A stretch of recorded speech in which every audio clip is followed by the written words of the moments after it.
اعوذ باللہ من الشیطان الرجیم بسم اللہ الرحمن الرحیم انما كان قول المؤمنین اذا دعوا الى اللہ ورسولہ لیحکم بینہم ان یقولوا سمعنا واطعنا واولئک هم المفلحون ومن يطع الله ورسوله ويخشى الله ويتقي فاولئک هم الفائزون وَأَقْسَمُوا بِاللَّهِ جَهْدَ أَيْمَانِهِمْ لَئِنْ أَمَرْتَهُمْ لَيَخْرُجُنَّ قُل لَّا تُقْسِمُوا طَاعَةٌ مَّعْرُوفَةٌ إِنَّ اللَّهَ خَبِيرٌ بِمَا تَعْمَلُونَ قُلْ أَطِيعُوا الرَّسُولَ فَإِن تَوَلَّوْا فَإِنَّمَا عَلَيْهِ مَا حُمِّلَ وَعَلَيْكُم مَّا حُمِّلْتُمْ وَإِن تُطِيعُوهُ تَهْتَدُوا وَمَا عَلَى الرَّسُولِ إِلَّا الْبَلَاغُ الْمُبِينُ وعد اللہ الذین آمنوا منکم وعملوا الصالحات لیستخلفنہم فی الارض.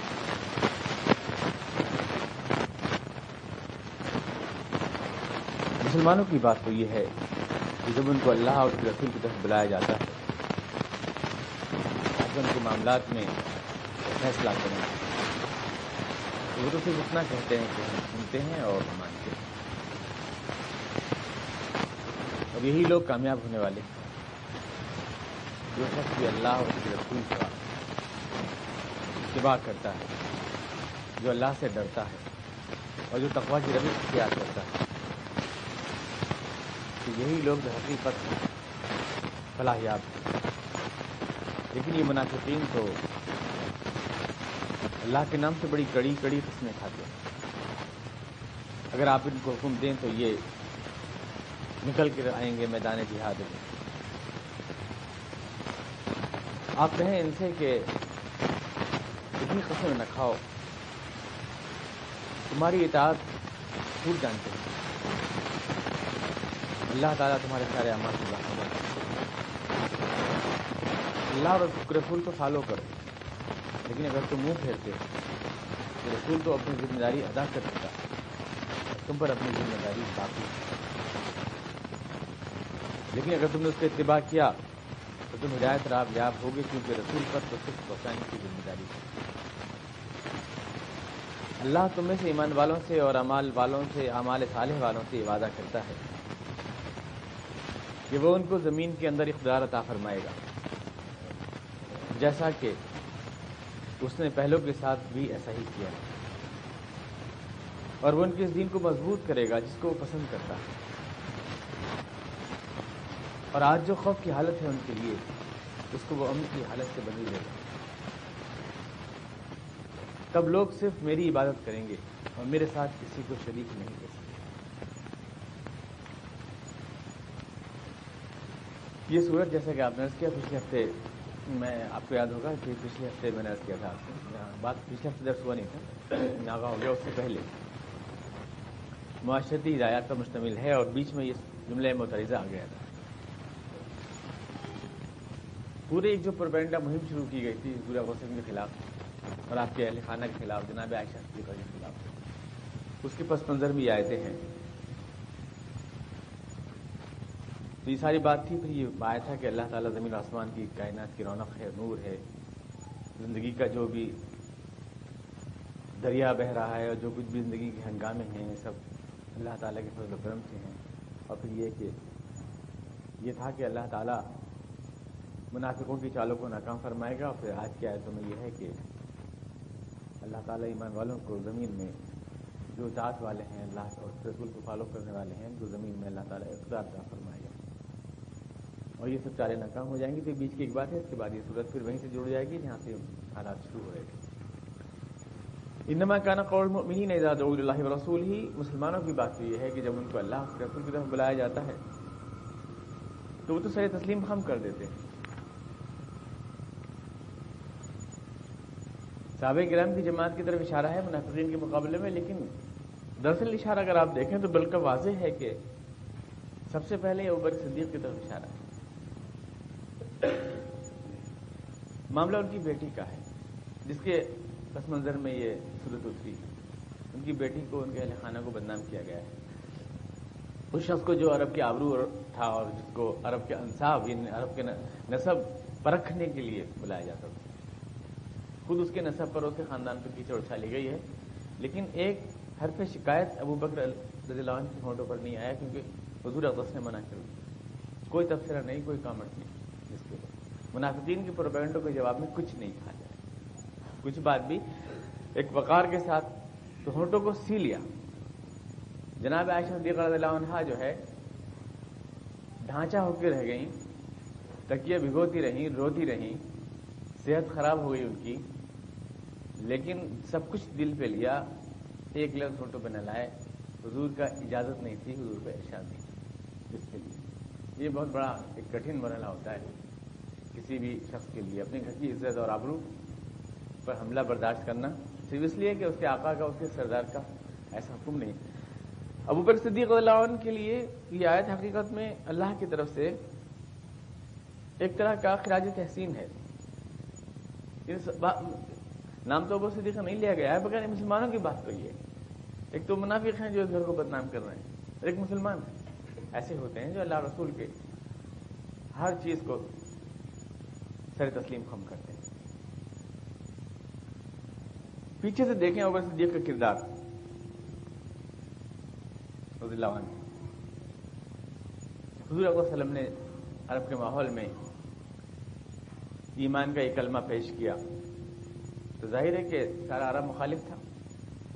حضور اقدس صلی اللہ علیہ وسلم جو گھر سے نکلنا بھی مشکل تھا.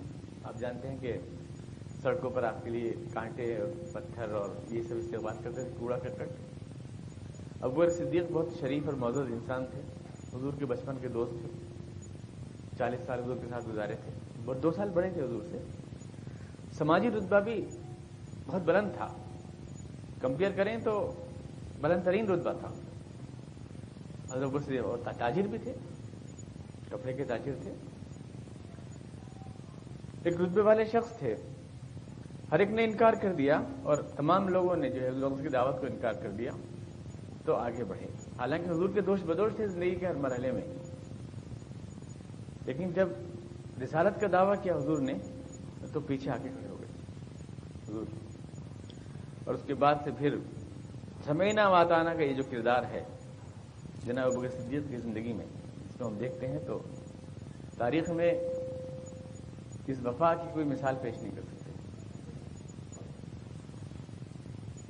حضور نے خود ارشاد فرمایا کہ لو کنت متخذا خلیلی غیر ربی لاتخذت ابا بکر خلیلا. اگر دنیا میں اللہ کے سوا کسی کو اپنا دوست بناتا تو ابو بکر میرے دوست، ان کو میں اپنا دوست مانتا. شروع سے آخر تک یہ ان کے کردار کی جھلکیاں اگر تھوڑی سی میں آپ کو دکھا دوں. ابو بکر صدیق رضی اللہ عنہ کی ایمان لائے حضور صلی اللہ علیہ وسلم کے اوپر. ایمان لانے کے بعد اب سب کچھ نچھاور کیا حضور کے اوپر، دولت بھی. تمام صحابہ کرام کی جو جماعت ہے وہ تو اس اعتبار سے یعنی ممتاز ہے ہی کہ انہوں نے اللہ کے نام کے اوپر دوسروں کو لوٹنا نہیں بلکہ خود لٹ جانا گوارا کیا. یہ لوگ جو ہے قربانی اور ایثار کی اس منزل میں تھے کہ دریا کے کنارے پیاسے تڑپ کے مر سکتے تھے مگر اپنی ایمان کو ادا نہیں کر سکتے تھے. اس طرح کے لوگ تھے یہ. اور اس کے اندر بھی جو ابو بکر صدیق کے ذریعے جو روحیں آئی ہیں اسلام کی آغوش میں بڑی تعداد. شروع میں تو اکیلے ہی تھے نا ابو بکر صدیق رضی اللہ عنہ، بعد میں ان کی دولت استعمال ہوئی. غلام جتنے بھی تھے کتنی کنیزیں تھیں جو چاہتی تھی حضور اقدس کے اوپر ایمان لانا. شروع ہی میں بلال حبشی بھی تھے ان میں،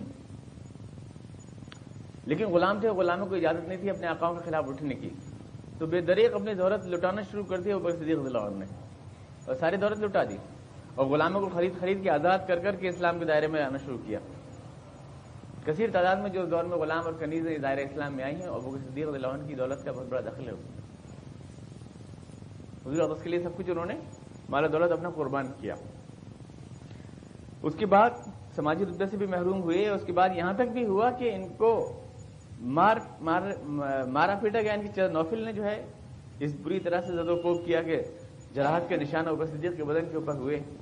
اور اس کے بعد حضور کے پاس شکایت لے کر کے آئے اور ہمیشہ اپنے یعنی یہ شہادت اپنے دوست کے لیے دی کہ میں نے زندگی میں دن اور رات میں ہمیشہ ان کو دیکھا ہے. حضور سے اجازت مانگنے کے لیے آئے کہ حضور اب یہاں پر مجھے جن حالات کا سامنا کرنا پڑ رہا ہے اس کے لیے میں وطن چھوڑنے کی اجازت مانگنا چاہتا ہوں آپ سے. تو حضور صلی اللہ علیہ وسلم نے جو ہے حبشہ جانے کی اجازت دی. زمین تلوار کی دھار بن گئی ان کے لیے، لیکن ماتھے پر خوف کی کوئی شکن نہیں تھی. ابو بکر رضی اللہ عنہ کی ہجرت حبشہ کی اجازت ملی ان کو، سب کچھ چھوڑ کر، کہ وطن کی دھول مٹی چھوڑ کر اللہ کی رضا مل جائے تو کوئی مہنگا سودا نہیں تھا ان کے لیے. حضور نے اجازت دی، جانے کے لیے تیار ہوئے. ابن دغنہ نے روک لیا اور کہا کہ آپ کے جانے کے بعد تو مکے کی گلیاں سونی ہو جائیں گی، یہاں سے مہمان نواز، غلاموں کو آزاد کرنے والا اور ایک یعنی کہ کردار کی چھاؤں ختم ہو جائے گی. رکے، اور رکنے کے بعد لیکن اس نے یہ شرط لگائی اپنے گھر میں، سے قرآن کریم پڑھنا شروع کیا اور حضور صلی اللہ علیہ وسلم کا پرچار. تو اس نے کہا کہ یہ نہیں ہوگا، میں لے تو آیا ہوں مگر یہ نہیں ہوگا. تو انہوں نے کہا کہ مجھے تمہاری پناہ کی ضرورت نہیں، کیونکہ جس شخص کا دامن تھاما ہے اپنا سب کچھ لٹانے کے بعد اور ہر قربانی دینا گوارا کیا جس کے لیے، تو یہ تمہارے شرائط نامے پہ نہیں رہ سکتا. میں اس کی شرط واپس کر دی کہ میرے لیے اللہ کا سہارا کافی ہے میرے لیے. اس کے بعد پوری دولت بھی قربان کی، اپنی بیٹی بھی حضور صلی اللہ علیہ وسلم سے شادی کی، چھوٹی سی بالکل عمر میں. اور اس کے بعد آپ دیکھیں کہ ہجرت کے موقع پر حضور نے ان کا اپنا رفیق غار بنایا. یہ سعادت اللہ تعالیٰ نے ان کے حصے میں لکھی، کسی کے حصے میں نہیں آئی.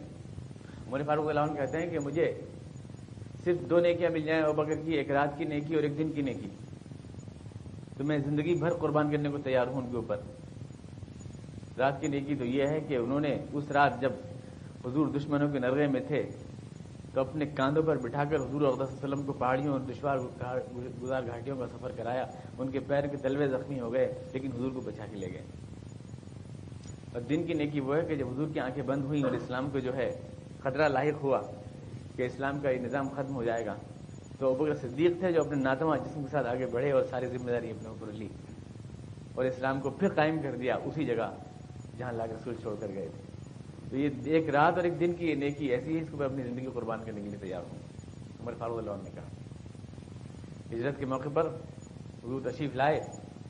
ابو بکر مجھے اجازت مل گئی ہے جانے کی، سب سے بعد میں گئے حضور، سارے صحابہ کرام چلے گئے تھے.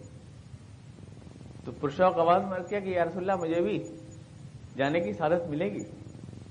تو آپ نے فرمایا تم ضرور جاؤ گے میرے ساتھ. ابو بکر اپنا مال و دولت اور جو کچھ بھی تھا، بیوی بچے سب کچھ چھوڑ کر حضور کے ساتھ ان دشمنوں کو نرغے میں چھوڑ کر کے رات میں نکلے. جانے کے بعد کس طرح سے وہ دن شب روز گزرے. غار ثور میں 3 دن چھپے رہے حضور کے ساتھ. چھپنے کے بعد وہاں اندر گھسے، سارے غار کو صاف کیا ایک خادم کی طرح سے. حضور تشریف رکھیں، اپنے اوپر اٹھا کے لے گئے. پھر سارا غار کو صاف کیا اور صاف کرنے کے بعد اپنے کرتے کی دھجیاں پھاڑ پھاڑ کے جو ہے پتھروں کے سوراخوں میں گھسیڑیں کہ کوئی موذی کیڑا حضور کو تکلیف نہ پہنچائے. اور پھر بھی ایک سوراخ باقی رہ گیا تو وہاں اپنے پیر کا انگوٹھا رکھ دیا. رکھنے کے بعد گود میں حضور صلی اللہ علیہ وسلم کو لٹا لیا. کائنات کی سب سے بڑی دولت جو اللہ تعالیٰ نے انسانوں کے حوالے کی تھی، بدبخت انسانوں نے اس سے محروم ہونا گوارا کیا، لیکن وہ سعادت ابوبکر کے دامن کے حصے میں آئی. اس خوشخبری کا اندازہ آپ نہیں لگا سکتے. اب اس کے بعد کسی زہریلے کیڑے نے کاٹ لیا تو حضور جاگ نہ جائیں اس لیے حرکت تک نہیں کی کہ حضور کی نیند میں خلل نہ پڑ جائے. اپنی جان سے گزر جائیں چاہے، لیکن حضور کی نیند میں خلل نہیں پڑنا چاہیے. لیکن شدت تکلیف سے آنکھوں سے آنسو بہے، حضور کے چہرے پر گرے تو حضور کی آنکھ کھل گئی. اب ان آنسوؤں کی قیمت کا اندازہ بھی آپ نہیں لگا سکتے. سمندروں کو منتھن کریں اس میں سے بھی ایسا موتی پیدا نہیں کر سکتے آپ. اور وہ دھجیاں جو بکر نے اس میں ٹھونسی سوراخوں میں، ان دھجیوں کی ایک ایک تار آج سورج کی ساری قدموں سے زیادہ قیمتی ہے. اگر آپ غور کریں، ایک ترازو میں آپ رکھ دیں ان جیب و گراباں کو، پھٹے ہوئے کپڑوں کو، اور ایک ترازو میں رکھ دیں ساری کے کھچائیں سارے چاند ستارے دنیا کے، تو اس کا برابر وزن نہیں ہو سکتا. پھر وہاں سے غار ثور سے نکلے. کس طرح سے کہا کہ حضور یہ کفار چلے آئے، دیکھ لیں گے ہمیں، یہ ہمیں آپ کے اوپر نظر ڈال لی. آپ دیکھیں وہ شخص جو اپنے بیوی بچوں اور ساری جائیداد کو چھوڑتے وقت ذرا بھی خوف نہیں کھایا. میں نے کہا نا تلوار کی دھار بن گئی زمین مگر ماتھے کی شکن نہیں آئی جس شخص کے اوپر. لیکن جب حضور کو خطرے میں دیکھا تو کتنا خوف کہ حضور یہ کہیں دیکھنے لیں. گھر چھوڑتے وقت کوئی خوف نہیں تھا، جان پہ بیت گئی تو کوئی خوف نہیں تھا. بیوی بچوں کو چھوڑا ہے تو کوئی خوف نہیں تھا، لیکن حضور کو کہیں دیکھ نہ لیں کہ میرے حضور خطرے میں پڑ جائیں. لیکن حضور اقدس نے مسکرا کے کہا کہ ابو بکر تیرا کیا خیال ہے ان دو کے بارے میں جن کا تیسرا اللہ ہے؟ کیا ہمارے ساتھ تو اللہ ہے؟ لا تحزن ان اللہ معنا. یہ قافلہ حق جو دو آدمیوں پر مشتمل تھا، اور تیسرا جس کا اللہ تھا. وثانی اثنین اذ هما فی الغار اذ یقول لصاحبہ لا تحزن ان اللہ معنا. گھبراؤ نہیں ابو بکر، اللہ ہمارے ساتھ. پیغمبران کردار کا یہ نظارہ جو ابو بکر صدیق نے دیکھا، پھر وہاں سے نکلنے کے بعد سفر کر رہے ہیں تو سراقہ ابن جاشم پیچھا کر رہا ہے. 200 اونٹوں کا لالچ ہے. حضور مسکراتے ہیں، سراقہ گر جاتا ہے. اس کہتے ہیں ابو بکر لکھ کے دو اس کو امان نامہ تحریر. کہتا ہے حضور جب آپ لوٹ کے آئیں گے تو آپ مجھے لکھ کے دیں کہ آپ لوٹ کے آئیں گے تو مجھ سے کچھ نہیں کہا جائے. تو حضور ابو کو حکم دیتے ہیں کہ اس کو لکھ کے دے دو کہ اس کو امان دی جائے گی. اور سراقہ عجیب وقت ہوگا جب کسریٰ کے کنگن تیرے ہاتھوں میں ہوں گے. پھر وہاں پہنچتے ہیں مدینہ، اس حال میں کہ ابوبکر صدیق اور حضور اقدس صلی اللہ علیہ وسلم جو ہے اٹھ پر رہی ہیں. لوگ پہچان بھی نہیں پاتے. دونوں سن رسیدہ ہیں، دونوں ایک ہی عمر میں ہیں.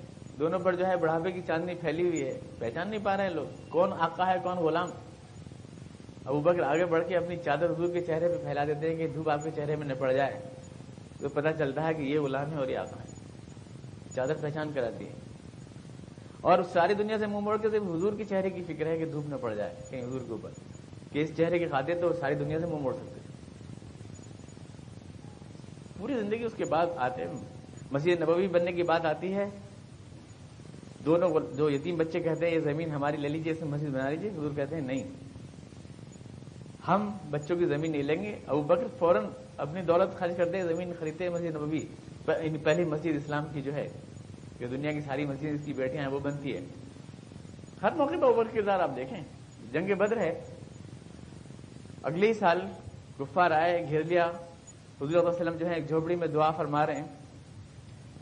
ابوبکر صدیق رضی اللہ عنہ جو ہے بار بار تڑپ کے حضور دعا مانگ رہے ہیں میدان جنگ میں. ابوبکر صدیق بار بار کہہ رہے ہیں اے اللہ کے رسول آپ اتنا نہ روئیں، اللہ تعالیٰ آپ کی دعائیں رد نہیں فرمائے گا. پھر جب جنگ چھڑتی ہے تو ایک طرف تو تلواروں کی جھنکار میں ہے، خون کے ریگزار میں ہے، ادھر ہے، اور ایک طرف حضور کی فکر لگی ہوئی ہے. کبھی ادھر دیکھ رہے ہیں کبھی ادھر دیکھ رہے ہیں. ادھر پلٹ کے آتے ہیں کفار میں ٹوٹ پڑتے ہیں، ادھر دیکھتے ہیں حضور اکیلے ہیں تو ادھر جانے، ایک پیر ادھر ایک پیر ادھر. اسی میں دیکھتے ہیں میدان جنگ میں تلوار چلاتے ہوئے حضور کی چادر گر گئی ہے تو جیسے زمین آسمان گر گئے، بھاگ کے چلے آئے، ایک دم چادر حضور کی شانوں کے اوپر ڈالی. کہا حضور سر تو اٹھائیے، سر تو اٹھائیے. حضور فرمانے اللہ اگر آج یہ لوگ جن کو میں نے اتنی 13 سال کی محنت میں تیار کیا ہے، اگر یہ چمن آج جڑ گیا تو کون ہوگا دنیا میں تیرے نام کو سربلند کرنے والا. وہ صدیق چادر ڈالتے ہیں، کہتے ہیں حضور سر اٹھائیے، اللہ آپ کی دعا کو قبول نہیں فرمائے، کبھی رد نہیں فرمائے گا. پھر احد میں دیکھو اگلے سال حضور صلی اللہ علیہ وسلم جو ہے پہاڑ پہ چڑھ رہے ہیں زخمی، خون میں کیا بیت گئی ہوگی ابو صدیق کے دل پر. جس شخص کو جو ہے اس غار میں وہ ذرا سی اذیت برداشت نہیں کر سکتے تھے، جس کے لیے جو ہے کپڑے کی دھجیاں پھاڑ پھاڑ کے سوراخوں میں گھسائی تھیں، جب اس کو زخمی اور چور دیکھا ہوگا زخموں سے تو دل پہ کیا گزر گئی ہوگی آپ اندازہ نہیں لگا سکتے ہیں، جس کے لیے سب کچھ چھوڑا تھا. لیکن حضور حکم دیتے ہیں کہ ابوبکر یہ کفار جو ہے مسلمانوں کو شہید کر کے زخمی کر کے بھاگے ہیں، ان کا پیچھا کرنا ہے. تو اسی چور حالت میں 8 میل تک ہمراہ الاسد تک پیچھا کر کے اسی حالت میں گئے ابوبکر صدیق رضی اللہ عنہ. ایک یعنی کہ زندگی ہے پوری. اس کے بعد پھر تبوک میں جب حضور جا رہے ہیں، عمر فاروق رضی اللہ عنہ کہتے ہیں کہ میں نے سوچا کہ یہ عسرت کا زمانہ ہے، 30,000 کا لشکر تیار کرنا ہے، آج تو ابوبکر کو شکست دے دوں گا، میرے پاس بہت مال و دولت ہے. کبھی ابوبکر کو زندگی بھر ارمان رہا کہ نیکی کے معاملے میں شکست دے دوں، آج تو دے دوں گا. میں ابوبکر کے پاس کچھ نہیں ہے، میرے پاس بہت کچھ ہے آج. اور لے کر چلے آئے سامان کا ایک ڈھیر حضور کی خدمت میں کہ تبوک کی جنگ میں میرے لیے میری طرف سے حاضر ہے. ایک سامان ابوبکر کیا لائیں گے میرے مقابلے میں آج؟ حضور فرمایا کیا لیا تم؟ کہ حضور اسلام جو ہے میرے لیے میرے بال بچوں کے برابر ہی ہے، اس سے کم نہیں ہے، اس لیے میں نے ایک حصہ بال بچوں کے لیے اور ایک حصہ اسلام کو پیش کر دیا ہے. ابوبکر سے پوچھتے ہیں ابوبکر تم کیا لائے؟ تو گھر کے ٹوٹے پھوٹا سامان، چولہا اور چمٹا تک موجود ہے اس میں. کہ حضور تم کیا لایا؟ کہ حضور جو بھی تھا گھر میں سب لے آئے. اور پھر گھر والوں کے لیے کیا چھوڑ کے آیا؟ تو کہا کہ حضور اللہ کا اور آپ کا نام چھوڑایا. عمر فاروق کہتے ہیں کہ میں نے اس دن جانا کہ میں ابوبکر کو کبھی شکست نہیں دے سکتا. نیکی کے معاملے میں ان کو کبھی ہرا نہیں سکتا. یہ غزوہ بین مستلق بیٹی کے اوپر جو ہے الزام لگا. وہ غیرت و اہمیت میں مر جانے والے لوگ جو کسی دھبے کو برداشت نہیں کرتے تھے، ان پہ الزام لگانے والے کون تھے؟ خود وہ جو ابوبکر صدیق کے روپے پیسوں پہ پل رہے تھے. بچپن سے مصطح ابن اساسہ، حمنہ بنت جوش، مصطح ابن اساسہ سارا خرچ ابوبکر صدیق رضی اللہ عنہ برداشت کرتے تھے. کیسے کتنے لوگ تھے ان کا خرچ برداشت کرتے تھے؟ پورا گھر کا ٹوٹل خرچ برداشت کرتے تھے. بچپن سے پال کے آئے تھے اور وہی الزام لگانے میں پیش تھے. بہت بڑا دل چاہیے جس شخص کو پالا ہو زندگی بھر اور وہ شخص بدنام کر رہا ہے پورے میں، اور عائشہ صدیقہ پہ کیچڑ اچھال رہا ہے. لیکن وہ کہتے ہیں نہیں، کچھ نہیں، ابوبکر صدیق کچھ نہیں. بیٹی رو رہی ہے گھر میں، تڑپ رہی ہے، آنسو سے بھگو لیا ہے تکیہ بستر، عزت و آبرو کلیجے چھلنی ہو گئے ہیں الزامات سے، لیکن نہیں. اس کے بعد جب عائشہ کی برات نازل ہوئی اسی سورہ نور میں، تو ابو صدیق نے کہا کہ اب میں مصطح ابن اساسہ کا نفقہ بند کر دوں گا، ان کا خرچہ، کیونکہ انہوں نے میرے گھر پہ کیچڑ اچھالی ہے. تو قرآن کریم کی وہ آیت جو آپ نے پچھلی بار سنی تھی نازل ہوئی، الا تحبون ان یغفر اللہ لکم، کیوں؟ کیا تم نہیں چاہتے کہ اللہ تمہارے گناہ معاف کرے؟ تو جن کو اللہ سے یہ امید ہے کہ وہ اللہ ان کے گناہ معاف کرے، وہ دوسروں کے گناہ کیوں معاف نہیں کریں؟ کیا تمہیں خواہش نہیں ہوتی کہ اللہ تمہاری خطائیں معاف کرے؟ تو تم دوسروں کی خطائیں معاف نہیں کرو گے کیا؟ تو ابو صدیق نے فوراً کہا کہ بلا واللہ انا نحب ان یغفر لنا ربنا، قسم خدا کی نہیں اے اللہ میں یہی چاہتا ہوں کہ تو میری خطا معاف. اور پھر اب اسی طرح سے مصطح ابن اساسہ کا نفقہ اور خرچ دیتے رہے جیسے کوئی بات ہی نہیں، کیونکہ حضور کا حکم تھا. تو اللہ تعالیٰ فرما رہا ہے مسلمانوں کی شان تو یہ ہے کہ بس وہ تو یوں کہتے ہیں کہ بصر و چشم سمینا وعدانا، دل کے جذبات اور حسرتیں اور جو کچھ بھی ہے انتقامی جذبات اس کو سوچتے نہیں ہیں. ایسے ہوتے ہیں مسلمان جن کے سارے جذبے یک رخے ہوتے ہیں. اور جو شخص بھی اللہ اور اس کے رسول کی دعوت کرتا ہے اور اللہ سے ڈرتا ہے اور تقویٰ کی روش اختیار کرتا ہے وہی کامیاب ہوتا ہے. 12 درس میں آپ سمجھ چکے ہیں کہ کامیابی کا جو مطلب ہے وہ اللہ تعالیٰ جب لیتا ہے تو بڑے وسیع مفہوم میں لیتا ہے، دنیا اور آخرت میں بھی کامیابی ہر معنی. لیکن اصل شے تو یہ ہے کہ ہم یہ پہچانیں کہ اللہ تعالیٰ تقویٰ کا لفظ بول کے مراد کیا لیتا ہے. جو تقویٰ کی روش اختیار کریں وہ کامیاب ہوں گے. تقویٰ کیا چیز ہے؟ میں آج کے درس کو جو ہے اسی لفظ کی تشریح پہ مرکوز کرنا چاہتا ہوں. تقویٰ کے معنی کیا ہیں؟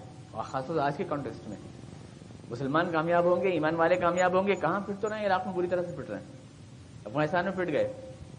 ہر جگہ ہم تو یہ دیکھتے ہیں کہ پوری تاریخ میں مسلمان جو ہے روتے ہی چلے آ رہے ہیں. دنیا میں سوائے مسلمانوں کی پھٹنے اور مرنے کے لیے کوئی رہا نہیں ہے کیا؟ بش کو بھی جب کبھی خیال آتا ہے تو کبھی افغانستان کو پیٹتا ہے، کبھی سوڈان کو پیٹتا ہے، کبھی عراق کو. مسلم ملک ہی ملتے ہیں اور کوئی نہیں ملتا. یہی کام اس کے ذمہ ہے بس بیٹھا ہوا کہ وہ دنیا میں یہی کرتا رہتا ہے کہ اس مسلمان ملک کو ختم کرنا ہے، اس کو ختم کرنا ہے، اس کو ختم کرنا ہے. کون سی کامیابی ہے وہ جو ہمیں نہیں مل رہی؟ تو اس کا جواب ہمارے عام مسلمان یہ دیتے ہیں کہ اصل میں مسلمانوں نے عمل چھوڑ دیا ہے، تقویٰ میں نہیں رہے. نماز پڑھیں اور دعا کریں اللہ سے، اور اقوام متحدہ کی قراردادوں پر بحث کریں مونڈے پہ بیٹھ کے. یہ کام ہے مسلمانوں کے ذمہ. یعنی یا تو اقوام متحدہ کرے یا اللہ تعالیٰ کرے. ہم تو صرف تبصرہ کرنے کے لیے ہیں. یہ جو ذہن ہے نا ہمارا، تقویٰ کی روش کیا ہے جس کو اللہ تعالیٰ کہہ رہا ہے کہ اس سے کامیاب ہوتے ہیں لوگ. اس کی کئی بار تشریح کر چکا ہوں میں، قرآن کریم نے خود کی ہے. لیس البر ان تولوا وجوہکم قبل المشرق والمغرب، یہ نہیں ہے نیکی کہ تم نے منہ ادھر کو کر لیا کہ ادھر کو کر لیا. ولکن البر من آمن باللہ والیوم الآخر والملائکۃ والکتاب والنبیین وآتى المال على حبه ذوي القربى واليتامى والمساكين وابن السبيل والسائلين وفي الرقاب وأقام الصلاة وآتى الزكاة والموفون بعهدهم إذا عاهدوا والصابرين في البأساء والضراء وحين البأس أولئك الذين صدقوا وأولئك هم المتقون. قرآن کریم نے کہا یہ ہے تقوی والے. آخر میں کہا والصابرین فی البأساء والضراء، ہر جنگ میں، ہر آفت میں جمنے والے لوگ، حین البأس، جب جنگ گرم ہو تو آگے بڑھنے کے حوصلے سے اس کو سینے پہ لینے والے لوگ، یہی ہیں متقی۔ تقویٰ جو ہے وہ اللہ سے دعا مانگنے کا نام نہیں ہے۔ نماز پڑھنی چھوڑ دی مسلمانوں نے یا مسجد میں جانا چھوڑ دیا تو اس لیے پٹ رہے ہیں عراق میں، یہ کوئی لاجک نہیں ہے۔ یہ تو امریکہ کا پلان کیا ہوا جملہ ہے ہم لوگوں کا، یہ تو ہماری دشمن طاقتوں کا پلان کیا ہوا جملہ ہے۔ اس بات کو سمجھانے کے لیے بہت ٹائم چاہیے، لیکن ایک مختصر طور سے، پچھلی صدیوں میں اللہ کے رسول صلی اللہ علیہ وسلم نے ہم سے جو کچھ کہا تھا، یہ تقویٰ کی وہ پوری تشریح، نماز بھی یقیناً ہے، واقعہ الصلاۃ وآتوا الزکاۃ والموفون بعہدہم اذا عاہدوا والصابرین فی البأساء والضراء وحین البأس۔ تقویٰ نام ہے اللہ کے احکامات کے سامنے سے تسلیم خم کرنے کا، اور وہ سارا پروگرام جو اللہ نے دیا ہے اس پورے پروگرام کو فالو کرنے کا نام ہے تقویٰ۔ لیکن ہم نے کیا کیا؟ آج یہ کہا جاتا ہے کہ دنیا ہمارے لیے اس لیے دشمن ہے کہ جو تحریک اسلامی اٹھ رہی ہیں اس کی وجہ سے امریکہ ہے تو دشمن طاقتیں ہماری دشمن ہیں ہماری۔ ایسا نہیں ہے، وہ اس لیے ہمارے دشمن نہیں ہے، وہ اس لیے ہمارے دشمن ہیں کہ ان کے سامنے ہمارے صحابہ کرام کی تاریخ ہے کہ انہوں نے 1000 سال تک دیوار سے لگا کے رکھا ساری دنیا کو۔ وہ اس لیے ہمارے دشمن ہیں کہ ان کے سامنے ہمارے رسول کا اسوہ ہے۔ وہ اس لیے ہمارے دشمن ہیں کہ ان کے سامنے ہمارے قرآن کی آیتیں ہیں، کہ ان کے سامنے حضور کی حدیثیں ہیں۔ وہ اس لیے ہمارے دشمن ہیں۔ آج کی کسی اس پہ تحریک اس کی کوئی ذمہ داری نہیں ہے، یہ پوری ہسٹری، پوری تاریخ ان کے سامنے ہے۔ وہ ڈرتے ہیں کہ کہیں تاریخ اسلام دہرائے نہیں۔ اور پھر وہ اس لیے ہمارے دشمن ہے کہ ہمارے پاس یورینیم ہے، کہ ہمارے پاس پیٹرول ہے، کہ ہمارے پاس سونا ہے، کہ ہمارے پاس دنیا کے بحری بری فضائی راستے ہیں۔ اس کا انہیں لالچ ہے، اور انہیں یہ بھی معلوم ہے کہ ان کے ہاتھوں میں ان کو بچانے کی طاقت نہیں ہے۔ یہ اپنا سونا بچا نہیں سکتے، یہ اپنا یورینیم بچا نہیں سکتے، یہ اپنے فضائی راستے بچا نہیں سکتے، یہ اپنا پیٹرول بچا نہیں سکتے، یہ بھی وہ جانتے ہیں۔ اس لیے چھین لو، اور انہیں چھیننے کی ہمت اس لیے ہوئی ہے کیونکہ ہم ان ہاتھوں سے صرف دعا ہی مانگتے رہے ہیں، اور وہ اس دوران تیاری کرتے رہے، انہیں اس لیے ہمت ہوئی ہے۔ تو اس صورتحال پیدا ہونے کی ذمہ داری اس تصور مذہب پر ہے جس نے سائنس اور ٹیکنالوجی میں مسلمانوں کے بڑھنے کو دنیا داری سمجھا، اور انہیں بٹھا دیا مسجد کے آنگن میں، اور انہوں نے تمام دنیا پہ قبضہ کر لیا اس طرح سے۔ اس کو دنیا داری کہہ کے انہوں نے تو سب کو دشمن دلا دی۔ وہ آدمی پڑھا لکھا نہیں ہوا جس نے اس سائنس اور ٹیکنالوجی دنیا کا علم حاصل کیا، اور پڑھا لکھا وہ ہوا جس نے صرف کنویں کے ڈول سیکھے۔ لہٰذا انہیں موقع ملا، انہیں پوری دنیا پہ قبضہ کر لیا۔ تو آج جس اپنی کمزوری کی وجہ سے ہم اس نتیجے کو پہنچے، آج پھر ہم سے یہ کہا جا رہا ہے کہ تم پھر وہی کام کرو، یعنی تم بھی جا کے بیٹھ جاؤ اسی میں اندر کعبہ میں، اور ہمارا سڑکوں پہ قبضہ رہنے دو۔ تو یہ تو امریکہ کا پلان کیا ہوا جملہ ہے، یعنی جو ہماری مرض تھا اسی کو ہماری دوا بنا کے وہ پیش کر رہے ہیں، جس کی وجہ سے ہم نے یہ دن دیکھا اسی کو ہماری دوا بنا کے پیش کر رہے ہیں۔ یہ تو جیسے ٹیپو سلطان کی فوج میں میر جعفر میر صادق تھے کہ وہ ساری توپوں میں جا کے پانی ڈال دیا کرتے تھے تو توپیں فائر نہیں کرتی تھی۔ تو یہ ہماری بارود کو گیلا کرنے والے لوگ ہیں، اسی لیے تو یہ امریکہ کو، امریکہ جیسی طاقتوں کو ایسے لوگ بہت پسند ہیں، پرانی مذہبیت والے لوگ بہت پسند ہیں، ان کو بہت بصر چشم کہا جاتا ہے، اور جو لوگ ان کی سازشوں کو سمجھتے ہیں اور جو ان کو پوائنٹ آؤٹ کرتے ہیں وہ ان کو بہت برے لگتے ہیں۔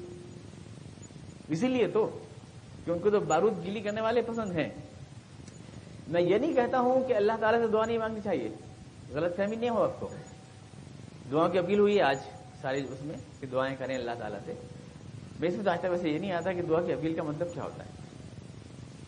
دعا تو ایک جذبہ ہے، ہمارے دل کی تڑپ ہے جو ہمارے ہونٹ پہ دعا بن کے ہماری آنکھ میں آنسو بن کے اپنے آپ آتی ہے، اس کے لیے کوئی اپیل تھوڑی کرنا پڑتی ہے۔ اور اگر کوئی تڑپ نہیں ہے ہمارے دل میں جو ہمارے ہونٹ پہ لفظ بن کے اور ہماری آنکھ میں آنسو بن کے نہیں آ سکتی، تو اس کے لیے بھیک مانگنے کی ضرورت کیا ہے، کہنے کی ضرورت کیا ہے کہ مانگو بھائی مانگو، اللہ میں کو یاد دلاؤ، ذرا اللہ میں کو چڑھاؤ امریکہ کے خلاف۔ اس کا مطلب کیا ہے؟ اللہ میں کو بھولی بیٹھے ہیں، کچھ پتہ ہی نہیں، ریمائنڈ کراؤ اللہ میاں کو، یہ مطلب نہیں ہے۔ ہم جب دعا مانگتے ہیں تو اس کا مطلب اللہ میاں کو ریمائنڈ کرانا نہیں ہوتا، اس کا مطلب یہ ہوتا ہے کہ ہم اے اللہ بدکار ہیں مگر غدار نہیں ہیں۔ اس کا مطلب یہ ہوتا ہے کہ ہم اس جذبے میں شریک ہیں، ہم اس ملت کا فرد سمجھتے ہیں خود کو، ان کے دکھ سکھ میں شریک ہیں، ہم انہیں چبھن ہوتی ہے تو ہماری آنکھ میں آنسو آتا ہے اے اللہ، صرف یہ مطلب ہوتا ہے، اس کا یہ مطلب نہیں ہوتا کہ یہاں ہم نے کہا یہ فرما اور وہاں پہ امریکہ کا بڑا غرق ہو گیا. ایسا نہیں ہوتا ہے. اللہ تعالیٰ کو سب معلوم ہے کب کیا کرنا ہے اور کس کے ساتھ کیا کرنا ہے، اور اس کے ساتھ اصول اور حکمتیں اس کی متعین ہیں. قوموں کے حق میں جو فیصلے حریت نے تشریح کی ہے تقویٰ کی، وہی تو ہمیں مس گائڈ کر رہی ہے. اسی نے ہمیں دنیا سے نکال کے پھینک دیا، اسی نے دنیا شیطان کے ہاتھ میں دے دی، اسی تشریح نے. اور آج وہ اس قابل ہو گیا کہ ہم مسجد میں نماز پڑھنے کب جائیں کب نہ جائیں یہ بھی اسی کی اجازت سے منحصر ہے. اب وہ اس قابل ہو گیا ہماری اس غلط تشریح کی وجہ سے. یہ دنیا میں جو کچھ بھی ہو رہا ہے یہ کوئی معمولی سی چیز نہیں کہ اس کا بش کا دماغ خراب ہوا ہے اور اس نے جو ہے کر دیا ہے. جو قسم کی حدیث ہے حضور نے ارشاد فرمایا کہ ایک وقت ایسا آئے گا مسلمانوں تمہارے اوپر جب دنیا کی ساری قومیں اس طرح سے دعوت دیں گی کہ آؤ تم بھی بہتی گنگا میں ہاتھ دھو لو. جیسے دسترخوان میں لوگ بلاتے ہیں کہ لوگ یہ پلیٹ اور چکھو وہ پلیٹ اور چکھو، یہ افغانستان چکھ لو وہ عراق چکھ لو. دنیا تمہیں آواز دے گی کہ آؤ ٹوٹ پڑو. صحابہ کرام نے عرض کیا کہ یا رسول اللہ کیا ہم قلیل ہوں گے اس دن، تعداد ہماری کم ہوگی؟ آپ نے فرمایا تعداد تمہاری بہت ہوگی، ولیکنکم غثاء کا غصاء السیل، لیکن تم لوگ سمندر کا کوڑا بن جاؤ گے. اور کوڑا ٹنوں لاکھوں ٹن بھی کیوں نہ ہو اس میں کوئی طاقت نہیں ہوتی. کوڑا صرف موجوں کے ساتھ بہتا ہے. صحابہ کرام نے عرض کیا کہ یا رسول اللہ ایسا کیوں ہوگا، وجہ کیا ہوگی اس کی؟ آپ نے فرمایا حب الدنیا و کراہیت الموت. تمہیں لالچ ہو جائے گا دنیا کی چیزوں کا، عیش و آرام کا، اور موت سے تمہیں ڈر لگنے لگے گا. تو دنیا میں تمہاری ہیبت نہیں رہے گی. لالچ، یہ لالچ ہی تو ہے، یہ لالچ ہی تو ہے کہ آج یہ اس دنیا کے سامنے صورتحال ہے. موجودہ آج کے عراق کے اس میں کہہ رہا ہوں میں پس منظر میں، اس سے پہلے انہوں نے عراق کو افغانستان کو خون میں نہلا دیا، سوڈان کو نہلا دیا، افغانستان کو پورے کو تباہ کر دیا. کتنے لوگ، یہ لوگ دنیا میں امن کے کبوتر اڑاتے ہیں یہ لوگ، اور دوسروں کو دہشت گرد کہتے ہیں یہ لوگ. مسلمان دہشت گرد ہیں ان کے ہاں، آتنکوادی ہیں مسلمان. ایک دو آدمی قتل ہو جائے کسی وجہ سے تو یہ لوگ قتل کا مقدمہ چلاتے ہیں اس کے اوپر اور آتنکواد کا الزام لگاتے ہیں. لیکن وہاں لاکھوں انسانوں کے بیٹھ کے قتل کے منصوبے بنتے ہیں تو وہ امن کے پیغمبر کہلاتے ہیں. وہ لوگ نہ کوئی اصول نہ کوئی قانون، کچھ نہیں ہوتا. پورے ملک کو قتل کر دیں یہ تو انہیں کوئی قاتل نہیں کہہ سکتا. سارے سب مل کر کے یہ اسلحہ کے تاجر جو ہیں یہ سب مل کے مسلمانوں کو مل کے قتل کر رہے ہیں، لیکن کوئی ان کو قاتل نہیں کہے گا. اور مسلمانوں پہ الزام لگاتے ہیں کہ یہ دہشت گرد ہیں، ایسے حالات پیدا کرتے ہیں کہ یہ قتل ہو جاتے ہیں.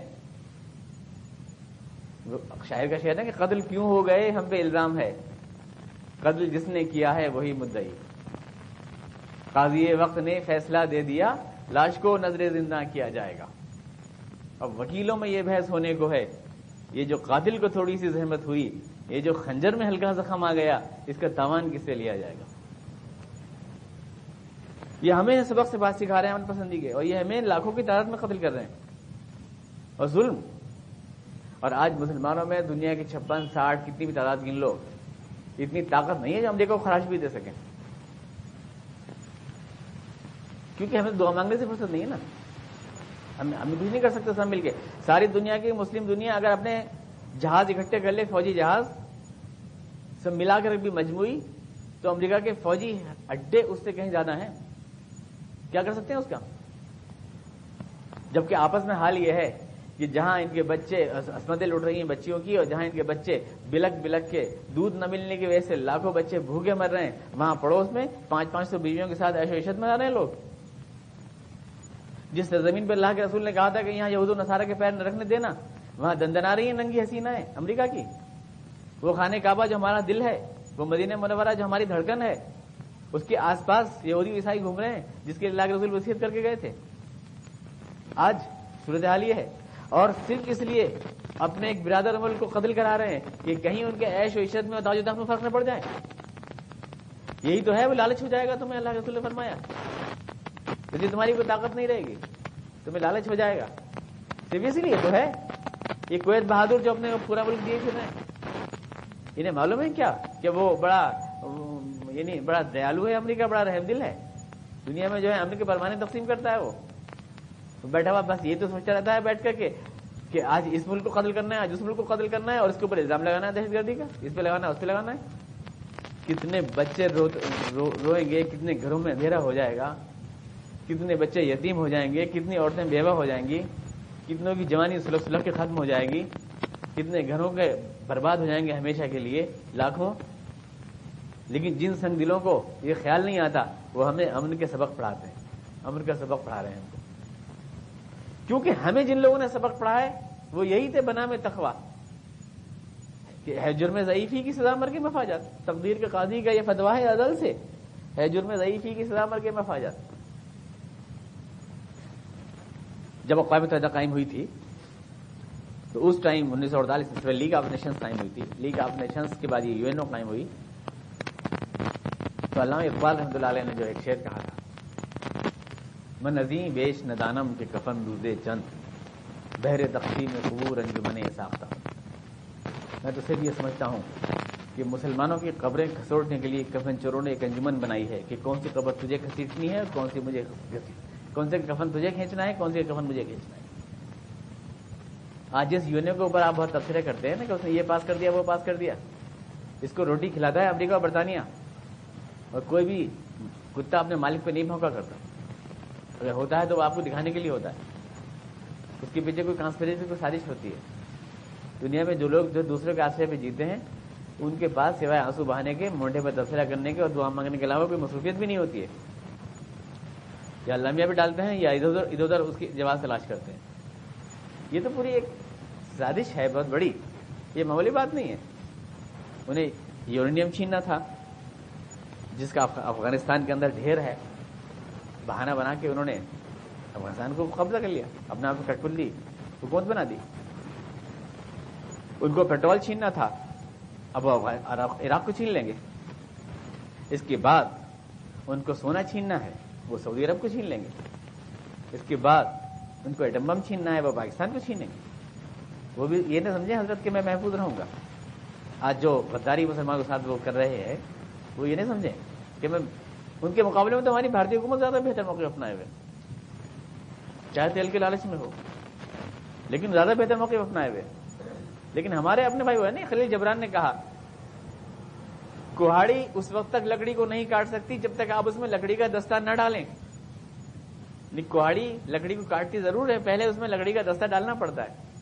جب تک اپنی ہی غداری نہ کریں کوئی نقصان نہیں پہنچا سکتا کسی کو.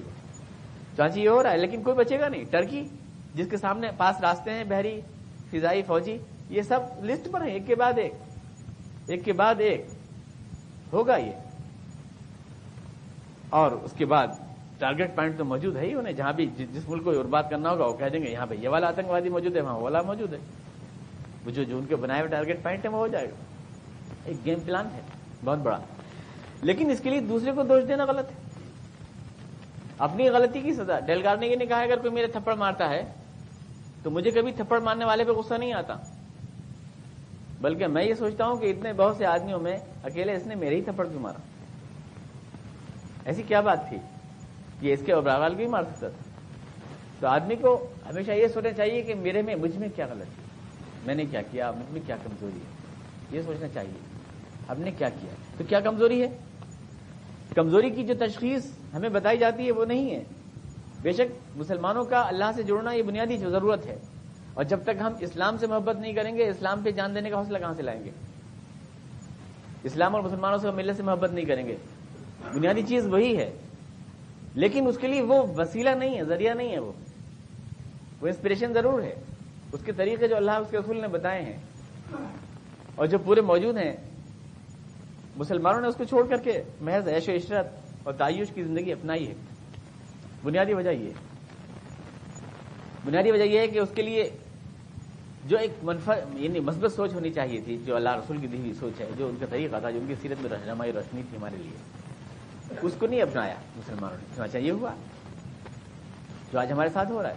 آج وہ خود ہی جج ہیں، خود ہی منصف ہیں، خود ہی قاضی ہیں، خود ہی فیصلہ کرتے ہیں، خود ہی فیصلہ کر لیتے ہیں یہ آتنکوادی ہے، پھر یہ فیصلہ کر لیتے ہیں اس پر حملہ کرنا ہے، پھر اس کے بعد خود ہی ان کے لوگ رونے بھی لگتے ہیں، آنسو بھی بہانے لگتے ہیں. اب پوپ پال صاحب نے آج فرمایا کہ اللہ تعالیٰ بش کو معاف نہیں کرے گا. اللہ تعالیٰ اس جرم کے لیے بش کو معاف نہیں کرے گا. یعنی دشمنوں تک کو اس کا احساس ہو رہا ہے کہ یہ ظلم ہے، کھلا ہوا ظلم ہے، یہ ظلم ہو رہا ہے، کھلا ہوا ظلم ہے. لیکن یہ کہ صرف یہی ہے کہ ہم اس پہ خوش ہو جاتے ہیں. ہم ڈیمانسٹریشن شائع کر رہے ہیں، ہم دیکھ رہے ہیں دیکھیے ہمارے اوپر جو ہے کتنا رو رہے ہیں لوگ، کتنا ماتم کر رہے ہیں ہماری حالت کے اوپر. دیکھیے یہ بھی رویا کہ وہ بھی رویا، کہ وہاں بھی شور مچ رہا ہے. اس بیمار ذہنیت کی کوئی حد ہے کہ ہم خود بھی مرثیہ پڑھنے کے عادی ہیں اور دوسرے جب ہمارا مرثیہ گاتے ہیں تو ہم خوش ہو کے چھاپتے ہیں ان اخباروں میں کہ وہ بھی ہمارا مرثیہ گا رہا ہے، وہ بھی ہمارا مرثیہ گا رہا ہے. ہمارا کفن کتنا شاندار سل رہا ہے، دیکھیے ہم مر ضرور گئے ہیں لیکن کفن کتنا بڑھیا ہے ہمارا. چاہے اپنے ہاتھ سے سی رہے ہوں اپنا کفن، اپنی سوئی سے سی رہے ہوں اپنا کفن، لیکن ہم اس پہ فرق کرتے نہیں مرتے کہ مر گئے تو کیا ہوا، کفن تو بڑھیا ہے. رونے والے اتنے ہیں ہمارے اوپر، ہم اس پہ فرق کرتے ہیں اس چیز کے اوپر. یہ بیمار ذہنیت ہے جو مسلمانوں میں پیدا ہوئی ہے. ہم اگر دنیا کے سامنے اسلام کے سچے علامت بن کے آتے صحیح معنی میں، اور صحیح معنی میں جس طرح سے اللہ کے رسول لے کے چلے تھے اس چیز کو، اسلام کو لے کے چلتے، تو یہ حالات نہیں ہوتے. اب جو کچھ بھی ہو رہا ہے یہ ہمارا اس معنی کر، یعنی جرم ضعیفی ہے وہ، آپ اس معنی کر کہہ سکتے ہیں ہمارے اعمال کا نتیجہ ہے، یعنی اس کانٹیکسٹ میں کہہ سکتے ہیں کہ ہمارے اعمال کا نتیجہ ہے. تو اللہ جو تقویٰ کی وہی تشریح جو میں نے بتائی، اولئک هم المتقون، جو لوگ والصابرین فی البأساء والضراء وحین البأس، اولئک هم المتقون، تو اس کو اللہ تعالیٰ فرما رہا ہے ومن یطع اللہ ورسولہ ویخشى اللہ ویتقی، جو اللہ اور رسول کو فالو کرے اور صرف اللہ سے ڈرے، ویخشى اللہ، صرف اللہ سے ڈرے، وہ ہوں گے کامیاب. اور جو بات بات کے اوپر گھٹنا ٹیک کر گرتے ہوں آقا کے قدموں میں اور اللہ ہی سے ڈر کے باقی سب سے ڈرتے ہوں، ان کے لیے نہیں کہہ رہا اللہ تعالیٰ ویخشى اللہ، پہلی شرط ہے صرف اللہ سے ڈریں. بتوں سے تجھ کو امیدیں خدا سے نہ امیدی، مجھے بتا تو صحیح اور کافری کیا ہے. ویتقی، اور تقویٰ کی روش اختیار کریں. تقویٰ کی روش ایک کمپلیٹ وے آف لائف ہے. یہ تقویٰ وہ نہیں ہے کہ ہر ایک کو آشیرواد دینے والے بزرگ بیٹھے ہیں جنہیں سنجے کے ڈھیرے اور مونچھوں سے فرصت نہیں ہے کہ اس پہ بحث کرتے رہتے ہیں بس کہ لب ملے گا نہ ملے، کہ صاحب مونچھ مونڈنے میں 100 شہیدوں کا ثواب ہے. خالی یہ نہیں ہے تقویٰ، اس کا نام تقویٰ نہیں ہے جو ہر وقت فیدے لیے ہوئے ناپتے رہتے ہیں چیزوں کو اور ہر نظام باطل کے لیے دعا گو ہیں اور ہر ایک کو آشیرواد دے دیتے ہیں اور جو بھی آئے سر پہ ہاتھ پھیر کے کہہ دیتے ہیں خدا تمہیں کامیابی عطا فرمائے. یہ نہیں ہے کسی سے جن کی لڑائی نہیں ہوتی، کہیں کلمہ حق نہیں کہتے، تو بہت بڑے متقی ہیں، کبھی سچ نہیں بولتے. یہ نہیں ہے تقویٰ کی تعریف. ہر ایک دن سے خوش رہتا ہے، ہر ایک دن سے دعائیں لیتا ہے، ہر ایک دن کے دربار میں جاتا ہے، وہ متقی نہیں ہوتے، وہ منافق ہوتے ہیں جو ہر ایک سے اس کو منہ دیکھ کے بات کرتے ہیں اور جھوٹ بولتے ہیں. جو سچ بولنے والے ہوتے ہیں، حضرت عمر فاروق علیہ نے فرمایا کہ کسی آدمی کو اگر تم دیکھو مرنے کے بعد کہ ہر آدمی اس کی تعریف کر رہا ہے تو سمجھ لینا کہ وہ منافق تھا. عمر فاروق علیہ نے فرمایا سمجھ لینا کہ وہ منافق تھا، کہ ہر آدمی جس کی تعریف کرے وہ جھوٹ بولنے والا ہوتا ہے، پارٹیشن ہوتا ہے، سیاستداں ہوتا ہے، ہر ایک کا ووٹ لینا ہوتا ہے، اس کو ہر ایک کا ووٹ لینا ہوتا ہے. جب چاہے اپنا چہرہ بدل لیتا ہے، مکھوٹا پہن لیتا ہے، جو سے چاہے مکھوٹا پہن لیتا ہے. یتقی، اللہ سے ڈریں صرف، اور یتقی اور تقویٰ کی زندگی اختیار کریں تو کامیابی اللہ تعالیٰ فرما رہا ہے ان کے لیے، اور اس کے آگے وعدہ بھی فرما رہا ہے وعد اللہ الذین آمنوا منکم وعملوا الصالحات لیستخلفنہم فی الارض. خدا تعالیٰ ایمان والوں سے اور اعمال صالحہ والوں سے وعدہ کرتا ہے. خدا کے وعدے جھوٹے تو نہیں ہوتے، وعدہ کرتا ہے کہ ان کو وہ زمین میں اقتدار عطا فرمائے. لیستخلفنہم فی الارض، یہ وعدہ کرتا ہے. اور ان لوگوں سے وعدہ کر رہا ہے جو اللہ اور اس کے رسول کے وعدوں پہ بھروسہ کر کے اپنا سب کچھ لٹا کر اس شخص کے پیچھے ہو لیے تھے جس کے پاس اس وقت دینے کے لیے کچھ نہیں تھا، اس وقت دینے کے لیے کچھ نہیں تھا آخرت کے علاوہ، اور جنہوں نے اپنے وطن کی دھول مٹی بھی چھوڑ دینا گوارا کیا تھا کہ یہ چھوٹ جائے لیکن اللہ کی رضا مل جائے، تو یہ کوئی مہنگا سودا نہیں ہے. اور جو اپنے ایمان بالغیب کی روشنی میں دنیا کے ہر کوہرے کو چیر کر کے آخرت کی حقیقتوں کو واضح طور سے دیکھ لیا کرتے تھے، ان سے وعدہ کر رہا ہے اللہ تعالیٰ. بہت تھوڑے سے تھے وہ کہ اللہ تعالیٰ تم سے وعدہ کرتا ہے اس چیز کا، لیستخلفنہم فی الارض، کہ اللہ تعالیٰ تم کو طاقت اور شوکت عطا فرمائے. ان لوگوں سے وعدہ کیا، اور یہ کس طرح سے ان کو عطا ہوئی یہ سب اب تاریخ کے سامنے ہے، تاریخ کے صفحات میں آپ کے سامنے ہے. اس کی تشریح آئندہ درس میں آپ کے سامنے اس آیت کی کروں گا. بڑی امپورٹنٹ آیت ہے قرآن کریم.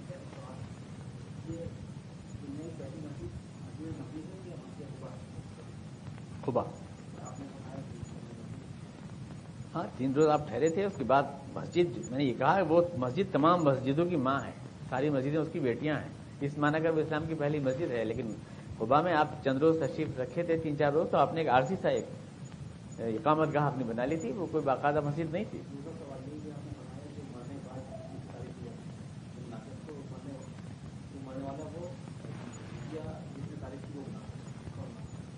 نہیں سمجھ لینا عمر, یہ میں نے حدیث نہیں, حضور کا, حضرت عمر فاروق رضی اللہ عنہ کا قول ہے یہ, کہ وہ آدمی جس سے سب خوش ہوں وہ مناتے تھے, جس سے کوئی ناراضی نہ ہو. ایسا کچھ نہیں ہوتا, ایسا کچھ نہیں. اللہ کے رسول سے خوش نہیں ہیں لوگ, تو آپ سے کیسے خوش ہو جائیں گے؟ اللہ کے رسول سے خوش, اللہ تعالیٰ سے خوش نہیں ہے. اللهم صل على محمد وعلى آل محمد اللهم بارك على محمد وعلى آل